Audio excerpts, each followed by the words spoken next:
We've got Ken Graham back with us once again. And Ken, can you hear me?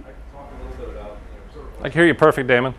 Hey, Ken, it's been a while since we've seen each other. You're pretty busy over there at the National Hurricane Center. Tell me what you think these, especially Marco, is going to be doing between now and when it makes landfall tomorrow.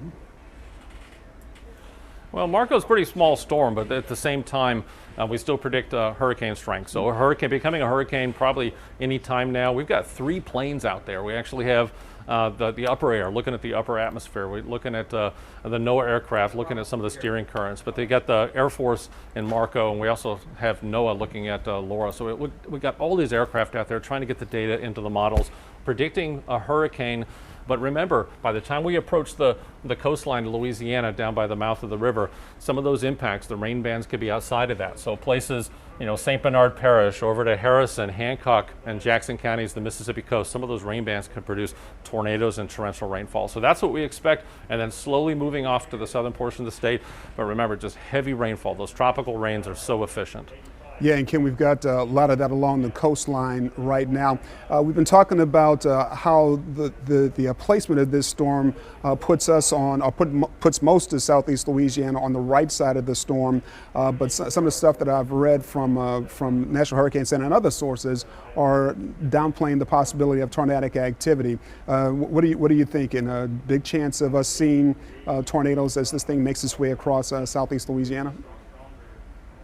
Yeah, just the experience over so many years, you can never rule that out, because it's interesting. If you look at, you draw kind of a quadrant right through the center of these storms, 90% of those tornadoes will occur on this right front quadrant right in here. So it's interesting to look at this location. Remember, this is all in the cone. We could shift this center back and forth a little bit, but even along the Mississippi coast, even over to Mobile, could see some of those outer rain bands. It's a small storm, but at the same time, sometimes I've seen when they make landfall and the winds can come down a little bit and you get some expansion of that storm. So you could see those rain bands stretch well out from the center.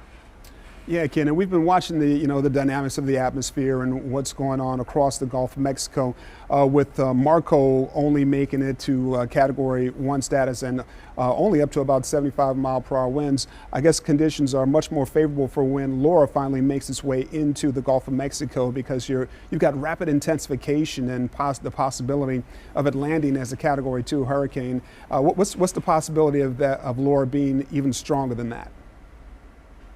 Yeah, when you got so much warm water over the Gulf, and there's periods of shear here and there, but there's plenty of room to strengthen with Laura. Now, what's interesting is going to be the track and also the intensity, because moving over land, I mean, right now, torrential rainfall, Dominican Republic, over Haiti, just landslides, a dangerous situation for those islands. And then moving over Cuba, that land interaction, you can get some small changes, and small changes over the next 24 to 30 hours or so can make a big difference in the eventual forecast. And that's why this cone is so important when you look at the extended forecast, not necessarily right at landfall, but when you look further in time, southeast Louisiana to the upper Texas coast, 2/3 of the time that center can be any one of those areas. So plenty of warm water, and the longer we're over the Gulf, if you have a track this way, there's less time for intensification.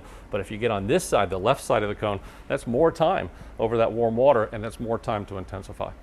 Yeah, and I'll tell you what, you guys, we got a lot of attention yesterday when there was one point at which the National Hurricane Center forecast track had both Marco and Laura landing here in southeast Louisiana.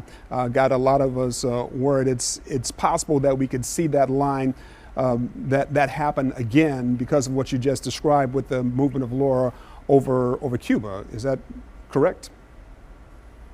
Yeah. If you look at history, you look at the accuracy of the forecast, pretty accurate. However, when you start having formative, like during the genesis phase or interaction with land, that's where you can see some of these big changes. So the models pick up on those changes and it amplifies it, and that's why you see the models can swing back and forth with time.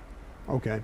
And which European model versus the American models, which ones are you counting on the most? Every single storm is different. Sometimes one will perform better than the other, but it's storm dependent, and I think it's best to know that the Hurricane Center's forecast beats the models every single time. All right, Ken Graham, formerly Ken Graham of the National Weather Service office here in Slidell. Thank you so much for your time, Ken. You bet.